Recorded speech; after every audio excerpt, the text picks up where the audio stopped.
Assalamualaikum warahmatullahi wabarakatuh dan salam sejahtera. Bertemu lagi kita dalam Afi Project. Terima kasih kepada korang yang sudah klik video ini. Alright guys, so dalam video kita kali ini kita nak tengok mengenai 5 kereta second hand sedan yang mempunyai boot space paling luas, cost baiki ataupun maintenance yang tidaklah besar, dan yang paling penting mempunyai fuel consumption ataupun penggunaan bahan api yang tidaklah besar. Pertama, Honda City generasi ketiga ataupun GM2. Model ini mula diperkenalkan pada tahun 2008 sehinggalah tahun 2013.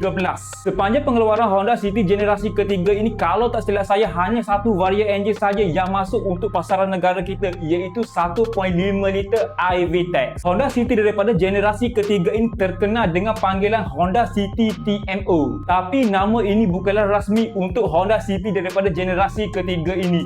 Harga pasaran yang kita boleh dapati untuk Honda City generasi ketiga ini ataupun GM2 ini bermulanya daripada harga RM13,000 sehinggalah harga RM21,000, bergantung pada kondisi. Siapa yang pernah pandu Honda City generasi ketiga ini ataupun Honda City GM2 ini pasti akan tahu antara City yang tak banyak ragam. Penggunaan bahan api pun cukup memuaskan, sekitar 18 ke 20 km untuk per liter. Manakala daripada segi boot space ataupun keluasan bonetnya sekitar 519 liter, cukup untuk 2 ataupun 3 bagasi dan beberapa lagi beg kecil. Jika korang peminat Honda pada hari ini tak nak sebuah kereta yang besar dengan harga yang cukup kompetitif, Honda City generasi ketiga ini ataupun Honda City GM2 ini cukup berbaloi untuk dimiliki.